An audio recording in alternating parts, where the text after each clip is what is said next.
Well, hello. In this video, we are going to make our very first video game. Now, I just want to say this. It's going to be a choose your own adventure game. The idea I had for this was to make it so it's a cat who's lost in a village who has to find its owner because it's very scared. It doesn't know where it is. And so we're going to set this up. We're going to make the game. We're going to make it so we can change levels. And basically, once you have one level, making the rest of the levels is very similar to that. So if you can make the first level, you can make the second level, which make the third level. They all kind of follow the same pattern. So I want to show you how to set up your first two levels, and then you could probably take it from there. Now, there is a little bit of code here, so I just want to explain what it is. I did go on, and I'm being honest here, ChatGPT, and I generated some images. Now, what I was using is these 8-bit images, so it had a video game look and feel. I probably explained this in class, but you could like Google, like give me like an 8-bit cat, but like with ChatGPT or these other AIs, you can really get the exact thing that you want. So this is what I got. I got a village, and I told it I want a farm, I want a cave, I want a pond, and I want a house. Gave me all those things. I got the inside of a cave. You'll see why in a second. And we got our main character, the cat, who's going to be looking for its owner. Now, you can see here in Sketch.js, I made my three variables. I preloaded it. And the last thing I have to do is just like make my level to kind of get this game started up. So I'm going to make this. I'm going to say underneath the draw function. Remember, we create our levels here. So I'm going to say add level. Okay. Function. I'm going to call it the village. So where the game starts off. We're going to say village level. Okay. And the first thing I'm going to do is I'm going to add image, and I'm going to make it the village. Okay. Oh, okay. I'm going to make it 00, 800, 800. So let's see what happens when I press play. Nothing, right? That's because I haven't done the conditional. Remember, like you can make your functions for each of your levels, but you also have to do your conditional. So we're going to also do this. We're going to say let level equal village, right? And then inside the draw function, we're going to say if level is equal to village, what are we going to do? We're going to say we're going to play the village level. Okay, great. Here we go. And there we go. We have our village, right? So we're all set up to get started. Now, the next thing is that I need my protagonist. I need my cat in here. So I'm going to add my cat. Let me just label things. I'm going to say background, right? So every one of your levels will basically have these elements in it. You'll have a background, you'll have your character, right? Or characters, but mine's going to be the cat, who I've already preloaded. I want my cat to start down here.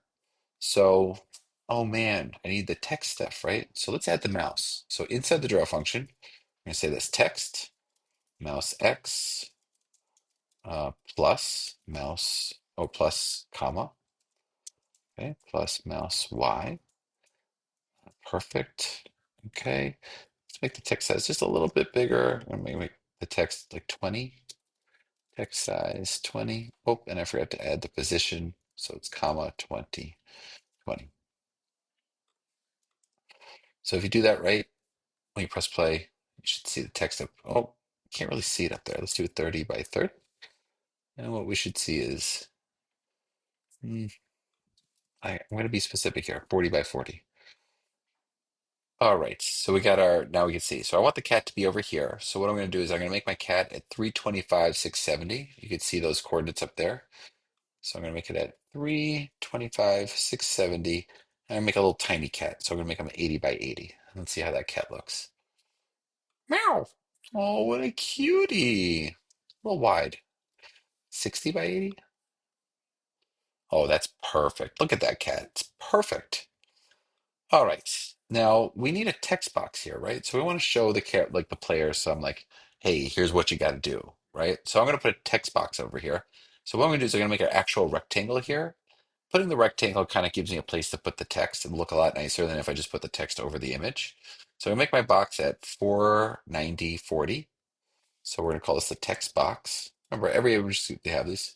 But what I say again, I'm going to make that at 490, 40. So I'm going to make a rectangle at 490, 40. I'm going to make it like, say, 250 by 250. Just taking a guess there.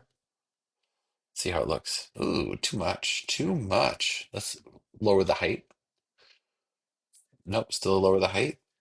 Okay, one. 150? Okay. Yeah, I can mess with that. I'm gonna make it 170. I'm also gonna make the fill 200, and I'm gonna make the stroke weight. Let's make the stroke weight 20. No, that's way too big. What am I thinking? 5. Okay. And also I'm gonna round out the edges. You could have put a fifth number, 10. It's gonna round it out. Ooh, it gives it a nice look over there. Okay, now let's put the text, right? And I'm not gonna being too creative here. I'm gonna make the fill black. I'm just gonna say this. Text. Oh no, your owner is gone and you need to find them. It will be night soon, so hurry and and start looking now. Quick. Okay. Now where do I put the text? Great question. See this rectangle, these three numbers? Copy those three numbers and put them here. And then just add 10 to all the numbers because really we're going to be putting the text like right here, but we want to like move it just a little bit in. So at 490, I'm just gonna make it 50. Actually, I like adding 15 if you really want to be specific. So I'm gonna do 55. And for this, you actually, for the third number, take away 20. So I'm gonna do this at 230. Check it out. It should be like right centered. Perfect. You see right there? Nice. So, oh no, your owner is gone and you need to find them quick. It'll be night soon, so hurry and start looking. And I said quick twice. Start looking quick. Um, okay, love this. This is good. So now what? Well, now my cat needs to move. We've done this before. So if you remember, if you want a moving cat, I want to set two variables up. We do x equals 0 and then y equals 0, right? Okay, great. I'm going to put those on the cat. So I'm going to say x plus and y plus. And now when I press play, I should have a moving cat. Oh, come on. Oh, I don't. No key presses. Duh. So what I'm going to do is cheat. I'm going to pull up my old lesson 3.2. I have to have pulled it up right already. But if you go to lesson 3.2 about key is pressed, if you look in the lesson code, you'll see all this. You don't have to type it now. We'll just copy and paste it, make our lives so easy. So notice this curly brace, this one closes my village level function. I don't want to go under that. So I'm going to add my key presses inside there, right into the text. And when I press play, okay, cat can move. All right, this is good. Now, the next thing is to start looking for them is I kind of want the cat to be able to go around. Like they want to go to the cave, they should go to the farm, they should go to the pond, they should go to the house, right? To go look for these things. So what I want to do is make it so they can collide with the different elements. Problem is these are all part of the image, right? This is part of the background. So like what would I do to collide with it? There's actually a nice workaround here that I'd like to show you. So what I'm going to do is actually going to make my own hitbox. All right. I could do this by creating a rectangle over these things, and I'll just take them out later. So this is at 107, 590. So I'm going to do 105, 590, and let's do 150 by 150, and let's see what that looks like. Too big, too big, too big. So let's do 120 by 120 or 100 by 100. Let's see what that looks like. Pretty good. Maybe I'll just make it a little bit wider, so maybe 110. And so that pretty much covers up the cave. Okay, get in there. 110. Let's move that over a little bit. All right, I like that. So now I can make it so when the cat collides with this rectangle, right, that could take me to a new level. So here's where we're going to do the collision detection. So I'm going to detect the collision, and I'm going to say this. Let cave hit equal collide rect, and I'm just going to get my cat. Okay, here's my cat. And let's get this rectangle for my hitbox. All right, ready? Now I'm gonna actually say what my conditional. So conditional. This is like for my collision. And I'll say if cave hit. Okay, and then this is very simple. I'm gonna say, does this take me to level of cave? And this is my whole level now. Well, it's not this whole level, but look, it does the thing. So watch what happens when I go to the cave. Oh, takes me nowhere, but I haven't made my cave level yet. So what's the next obvious thing to do? Let's make a cave level. And we're going to do it the super simple way. So I'm going to say function cave level. And what I'm going to do is actually just copy and paste everything I have from the last level because a lot of this is going to be the same. So if you look here, I'm going to copy all of this, all right? And I'll just add, for now, I'll just change two things. I'm going to change the background to cave, and I'm going to change the text. And I'll say this. Oh no. Or I say it's super dark and creepy in this cave. And the owner is definitely not in here. Let's get out of here. Okay. And what I'll do is this collision stuff I'm going to take out for now. And let's go take a look now. So let's see what happens when I go to the cave. Oh, gosh. Silly, right? Why is it still not taking me there? I have a cave level. Oh, yeah. We forgot to do this, our conditional. What happens when we go to cave?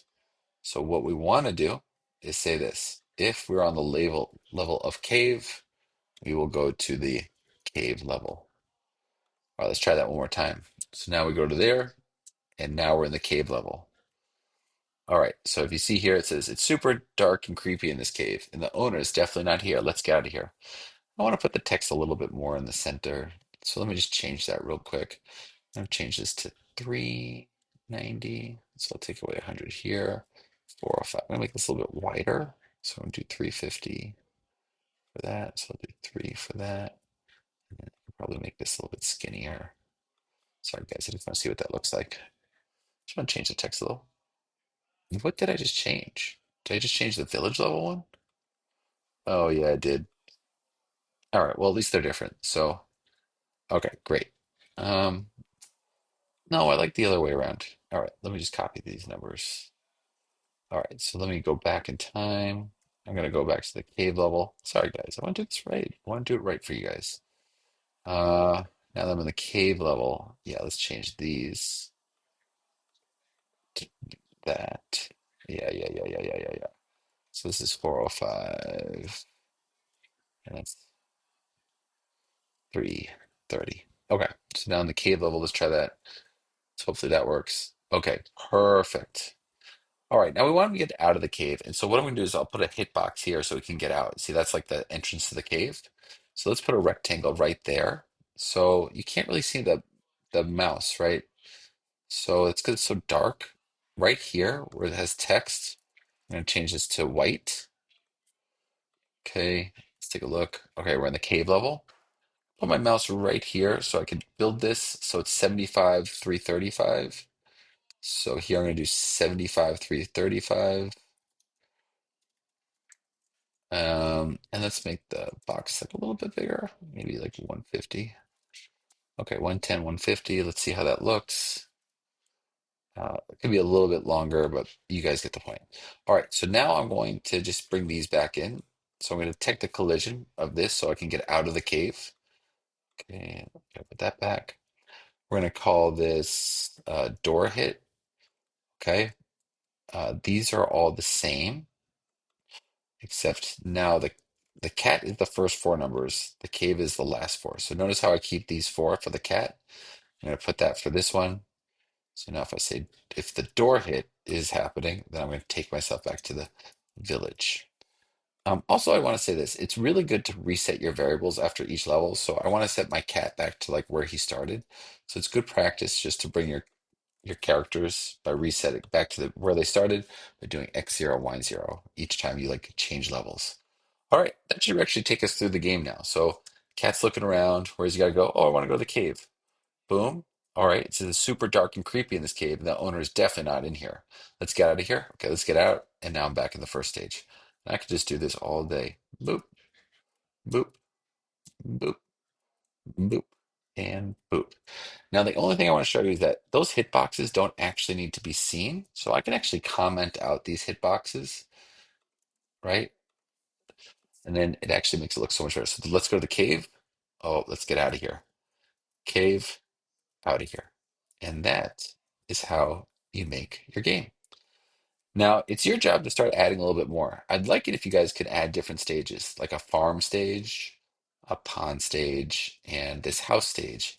And what would be nice is if like you use ChatGPT to generate like what's it look like inside that house? What's it look like underwater? What's it look like at the farm? And have your cat be able to travel and make some decisions once he gets to each place and keep that game moving along. But yeah, that's how it's done. That's how you're gonna make a choose your own adventure game. Hope that was helpful. Bye.